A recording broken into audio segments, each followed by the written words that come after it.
Hello everyone, I hope you all are good. So अभी recently Finland ने कहा है कि वो नाटो ज्वाइन करना चाहता है। तो प्रॉब्लम की बात ये नहीं है कि फिनलैंड नाटो ज्वाइन करना चाहता है।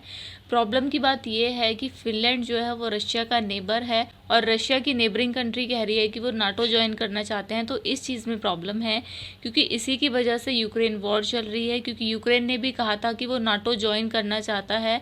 तो उसकी वजह से जो है रशिया ने यूक्रेन पे अटैक किया और यूक्रेन वॉर चल रही है।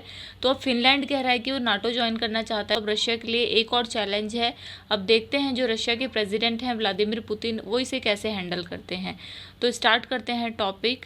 नाटो के जो सीनियर ऑफिशियल्स हैं उनका कहना है कि यूक्रेन वॉर में रशिया जो है वो हारता हुआ दिखाई दे रहा है और यूक्रेन की जो है जीत निश्चित है। यूक्रेन जो है जीत सकता है, ऐसा जो है वो नाटो के ऑफिशियल्स का कहना है। एंड फिनलैंड भी अब नाटो ज्वाइन करना चाहता है। तो कहीं ना कहीं ये जो वेस्टर्न मिलिट्री अलायंस है वो एक्सपेंड हो रहा है, क्योंकि इसमें जो है और ज़्यादा मेंबर ऐड होते जा रहे हैं। नेक्स्ट देखते हैं।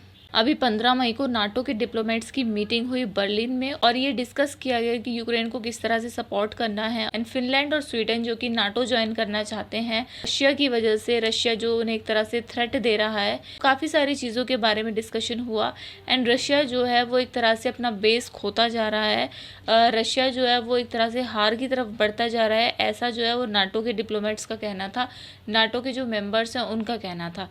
तो ये कुछ इंपॉर्टेंट बातें हैं। सो फिनलैंड जो है वो काफ़ी अच्छा खासा बॉर्डर शेयर करता है रशिया के साथ। एंड जो ये वेस्टर्न अलायंस है नाटो जो है वो एक तरह से और ज़्यादा एक्सपेंड होता जा रहा है, क्योंकि नॉर्डिक कंट्रीज़ भी जो है अब इसमें जुड़ती जा रही हैं, इसका मेंबर बनती जा रही हैं। तो ये जो एक मिलिट्री अलायंस है ये इसके लिए काफ़ी बड़ा एक इम्पॉर्टेंट पॉइंट है कि बाकी कंट्रीज़ भी जो है इसमें जुड़ती जा रही हैं, और स्पेशली वो कंट्रीज़ जो कहीं ना कहीं रशिया से बॉर्डर शेयर करती हैं या फिर रशिया के जो आसपास हैं।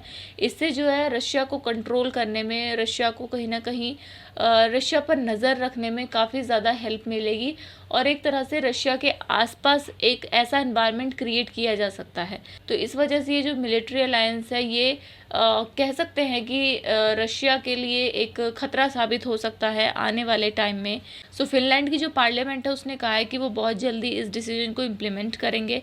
स्वीडन ने भी कहा था कि वो नाटो ज्वाइन करना चाहता है। तो रशिया की काफ़ी ज़्यादा वार्निंग के बाद भी ये कंट्रीज़ जो हैं वो नाटो ज्वाइन करना चाहती हैं, नाटो का पार्ट बनना चाहती हैं। तो कहीं ना कहीं ये रशिया के लिए तो एक बहुत बड़ा चैलेंज है ही।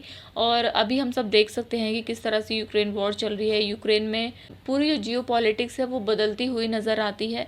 तो देखते हैं अब रशिया का क्या टेक होगा, रशिया किस तरह से इसको हैंडल करता है, क्योंकि हर कंट्री के साथ वॉर करना पॉसिबल नहीं है और आई थिंक वॉर एक सही तरीका नहीं है चीज़ों को हैंडल करने का। तो देखते हैं रशिया के जो प्रेसिडेंट हैं वो क्या डिसीजन लेते हैं। जो फिनलैंड एंड स्वीडन है वो काफ़ी क्लोज पार्टनर हैं नाटो के और अब वो इस मिलिट्री अलायंस को ज्वाइन भी करने जा रहे हैं। तो कहीं ना कहीं काफ़ी अच्छे रिलेशन है फिनलैंड एंड स्वीडन के नाटो मेंबर्स के साथ, नाटो के साथ। सो जो नाटो डिप्लोमेट्स हैं उन्होंने रशिया के प्रेसिडेंट को यानी कि व्लादिमीर पुतिन को उन्होंने डेमोक्रेसी का एनिमी बताया है, डेमोक्रेसी का दुश्मन बताया है।